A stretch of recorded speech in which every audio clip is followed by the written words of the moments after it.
My name is Oshifesolu Larry. I'm a mechanic. Welcome to Exxon F1, also known as from Lawon, Colom, Africa. Good day! Please, like I've always clamored, please. I know you love what we're doing. Subscribe to my channel. Love it. I beg, like be on my channel. You get the best news. I love you guys. Sometimes also comment on this social media. It helps my growth. Share, please. It's very important you share.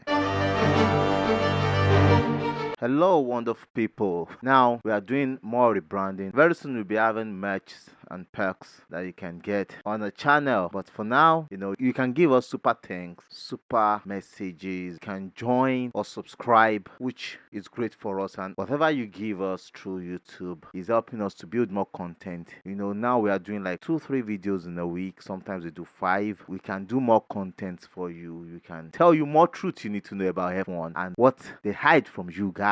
We can tell you the reality, the things we see, and be more concise with you. We can give you more videos like you want to see and you want to hear the truth. So you can go on the super thanks and click and see how you can donate to us, and you can also join. And some of the merch will be coming now. Some will be in form of tags or clicks in which you can add when you go to the comment section. But very soon we have some other merch that we can send to you, merchandise we can send to you to appreciate you for following us, and you would love it. Welcome to Las Vegas. That's the second longest track on the calendar. And before we move on, please don't forget my homeboy Philip Janos Ghana. Please, let's support him. Let's reach out to him. Let's see what we can do for him and make him look happy. God bless you all. God bless us. And I know he will not disappoint us. So I've told you that some drivers are not really happy. One of those drivers is Max Verstappen. To me, well, I would say it's a pity that he does not like Las Vegas. But the team itself believes in Las Vegas. And a lot of drivers believe in Las Vegas, and I think there are so many ideas of, yes, there will be red flags certainly of the race will not be a good race, but like I said in my last video, you're all gonna be stuck with it for 10 years. Yes, 10 years. So it won't be cancelled. There will be so many alterations, there will be so many improvements, certainly, but it won't be stopped. And to Max Verstappen, to me, I feel sorry for him for not liking it, and I feel he has the right not to like it, naturally, because of the glitz, energy. He might not be used to it, and why will I blame him for not being used to glitzy jam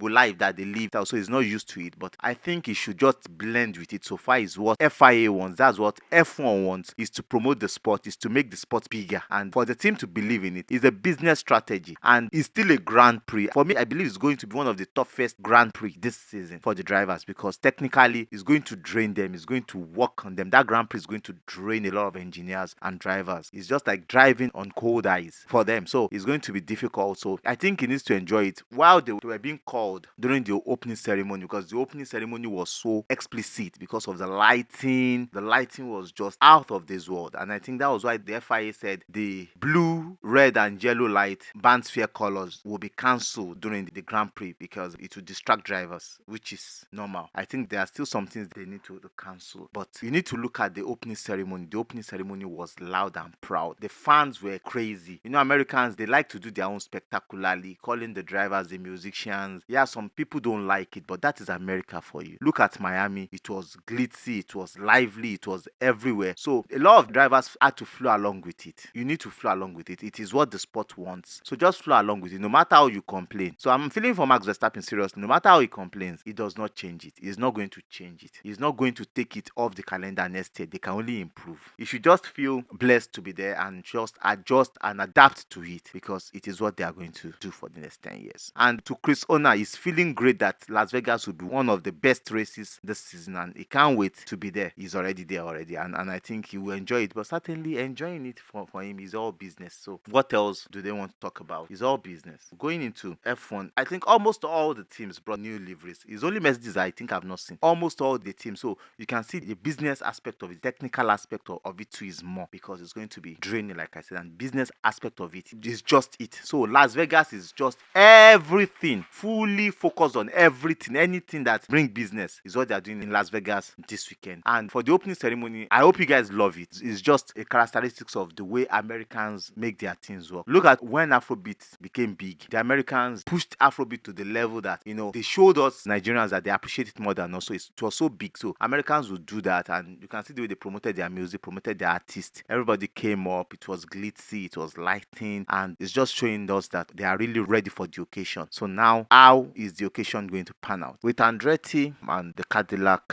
merger, their marriage that will be blessing F1 out of 2026, there has been a new twist in the story. Now, Cadillac are proposing a 2028 engine, which makes it more interesting. How interesting will it be? It's going to make it more difficult for F1 not to consider the Cadillac team coming in, especially with Andretti, because the new engine coming in into F1, which means new technology, also new addition to the engine family, and more money to flow in this business. So it is looking like it's unlikely for F1 not to say, Andretti, you are welcome. So 2026, by next year, we should know if F1 is fully committing to Andretti. But with this, their new engine, per unit opportunity, I think it's just a yes. And Mohammed Ben Sulayem, the FIA president, is already feeling cool about it. He's so happy about it. It's like that is the only thing he's been waiting for. It looks like a win for Andretti. There are some things I think I forgot to mention in my last video. That's the ahead of Las Vegas upgrades. I'm not sure any team will be bringing upgrades, but I would advise the teams that have not used up their engine allocation and electrical or whatever allocation they've not used up for the year, you have just one race after this one. What are you keeping it for? Who are you keeping it for?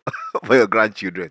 Oh God, come on, go and use your allocation. Use everything for the last two races. Let's see what happens. I beg. This season did not really give us much excitement except for like 2 or 3 races, because some teams could not turn up their engine to the fullest, especially teams that knows that they have nowhere to go, unlike other seasons in which we see some teams taking a gamble to turn up their engine, and at the end of the day they will be having their engines blow up. But that didn't happen. So I would advise those teams that didn't turn up anything or that have a lot in their reserve, a lot in the bank, go and bring it out and start using. Please, I beg of you, just 2 races more, bring it out.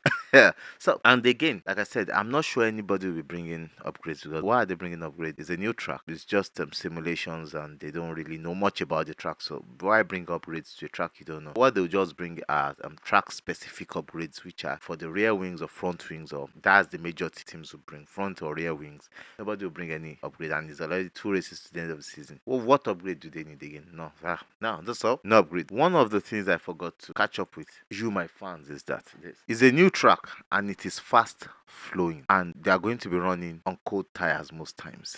They'll find difficult finding their braking points or punching their braking points to get their braking points up. There might be lots of red flags, which makes it more interesting, especially in FP1 that we are going to now, the FP2, and qualifying and during the race. There might be lots of red flags, and it will make it very, very interesting. I didn't really talk about liveries, but I think I showed like the Ferrari livery that looks cool, but I think McLaren out there about. But a bunch of teams are bringing liveries. The McLaren, like I said earlier, that I know they will bring. I have not seen Mercedes livery, but I think they should bring. I think the team with the best livery for now is Ferrari, then the Red Bull. The Red Bull livery is crazy, and I'm still wondering why their drivers still look as if the Las Vegas Grand Prix is crap or whatever, and they are bringing liveries. Maybe because they are not the one running the business. It is the team running the business, because if they know what is going to go down, they would know why they need to bring liveries. I think Red Bull, Williams, Haas, Ferrari, McLaren, I've seen their livery. The drivers bringing new head-on liveries. That's their helmet livery. It looks so cool, especially for Lando Norris, Sand Dunes, Desert Snakes. Then for Esteban Ocon, I love Esteban Ocon for or something. He likes taking different approach to things. He's covering his helmet with a Deadpool head cover, and it looks smooth. It looks very beautiful, especially on the Alpine livery, which I've not seen their livery, but I believe they are going to have a livery, especially with American investors. They will have something beautiful to show us in FP1, and it is going to look beautiful. Going into FP1, I think it's going to be very, very crazy. The build-up will be mad, and I see the next race in Dubai stepping it up a little, but not as much as they will step it up next year. And I believe the Las Vegas race will be a game changer for the GCC countries, that's the Arab countries, especially for Saudi Arabia, with all the competitions they are taking on. I think next year Grand Prix in Saudi Arabia, in Dubai, in Bahrain, and in Qatar will be massive. It will be more beautiful, because this Las Vegas Grand Prix should be a game changer for them. It should set them on a new way of looking at designs and how to make things work. So I think and I believe next year will be a game changer for them, for the Arab countries. Let's go into FP1 and see what's up in FP1. The FP1 is there. Like I said, there will be red flag, but the first red flag of the day came 10 minutes into the FP1. That ended the FP1 because of manhole cover issues. It's a street circuit, a new circuit in which the drivers are on. So there'll be lots of things, and the manhole cover poses to be the challenge they had today, and it really affected the way the FP1 had to be run. So the red flag came up immediately after a yellow flag came up for Ocon, and the manhole cover really affected two cars in this FP1 session. That is Esteban Ocon's Alpine and Carlos Sainz's Ferrari. Happy birthday to Chris Horner. I hope he sends me my cake, though I know I will not be on his good books because and some of the things he does, but certainly I will do that. If you're not doing well, if you're not doing the right thing, I'll come against what you're doing and I'll tell you straight. If I'm not doing what is right, I expect people also to come against what I do and tell me what you're doing is wrong. So if I'm on his bad books, I'm sorry about that, but I have to say the truth. And happy birthday once again. And like I said, the FP1 could not go on, and I hope we have a better running, a long running in FP2. I think the FIA should be able to give like an hour and a half in FP2, and I hope they're able to sort it out, to sort the manhole problem out, get the right fix for it. They were well fixed, but it has happened on some other tracks like Baku before, in Monaco, when the manhole will fly out or jump out and affect the cars. So I think they should be able to get this sorted out and check other manholes for the same defect, and that should be sorted out as soon as possible so that we can get into running in FP2. And those are things that will certainly happen on new circuits, especially street circuits. So it's not an hindrance. Let's go into FP2 and see what happens. To the FP2, before I start that, I would want to commend the Mercedes CEO, that's Toto Wolff, for defending the Liberty Media Group, because they've done an amazing job and you can't expect them to be perfect, because there are lots of questions coming up about why they didn't see the track. Now the track and the covers and all those things, it's not that they didn't see them, they saw it, but they thought they were fixed, and that could happen. And it really defended them, and it was worth it in FP2 because it came out to lash out on some journalists that were asking questions, wanting him to say wrong things. And I like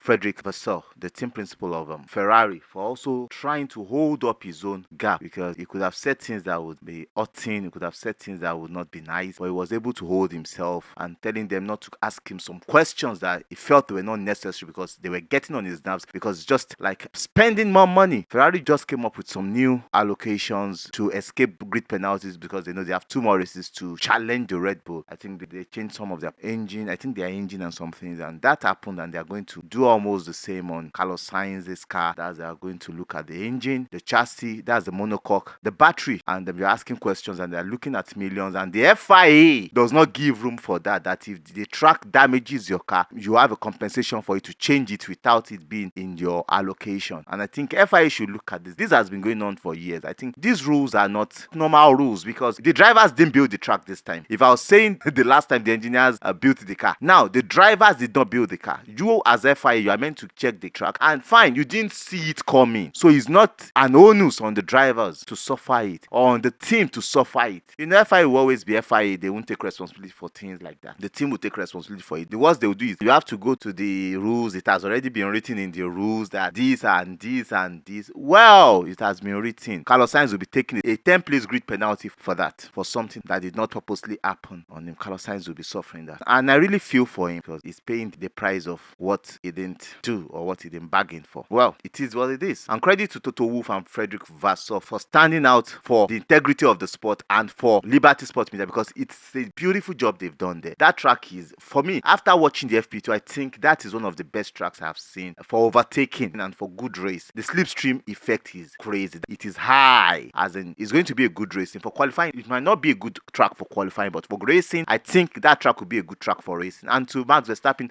I love his honest opinion sometimes. Like, he came out and said that track is not really good. He's not really feeling impressed. It's an honest opinion from him. And I think after the race, his opinion might change. And if his opinion didn't change, he'll still be there next year. His opinion might change later because it's a different track, it's a different race. The track temperature is different. In FP2, they were doing about 15 degrees to 12 degrees. It will change, I think. And for his team, everybody is looking for where to make money, do good business. So it will change. His honest opinion, but I think sometimes he needs to go along with some things and give his honest opinion about it, but at least go along with it because it will make more sense if he goes along with it. But well, that is it. And I don't know what is it with McLaren today. They were not up to speed. They were not just in it at all. Now, credit to Aston Martin, they really showed they never left. Coming strong in Brazil, coming up stronger in Las Vegas. And Ferrari, they were up there banging speeds. Charles Leclerc banging speeds like as if they are the fastest car on the track. And they look like the fastest car on the track. Even on long runs, they look faster. They look very competitive. They are around the same speed as the Red Bull, which shows they are going to put in a lot of work. And it might be a track that will favor them on race day. So Aston Martin, good race pace. To Red Bull, very massive race pace. They dropped the lead too, but it's part of the learning. Today is for learning. Rubbers will set in and all like that. But looking at what will happen, top 5,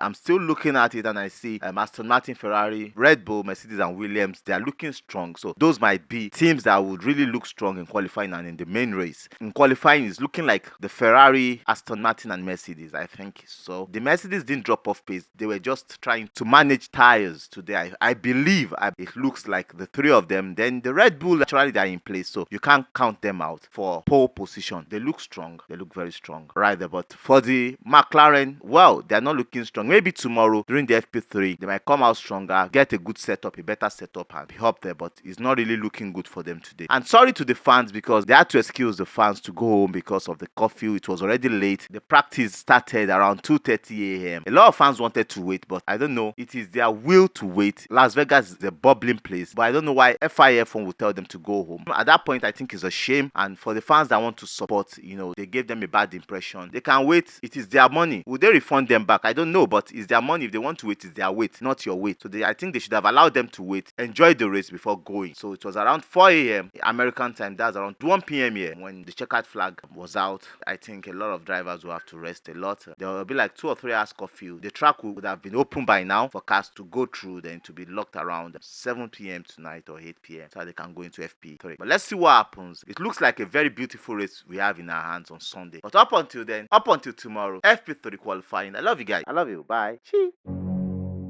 Gibor gives you power. Gibor gives you control. Gibor gives you benefits. Are you an individual or business that uses fuel or gas? Use Gibor to find the best prices across all retail outlets in your city. For users and businesses that buy volumes, Gibor gives you access to credit. Gibor also gives you the ability to track your costs and monitor expenses per car or fleet. Need to improve your costs, enjoy incentives, or track expense? Gibor is the answer.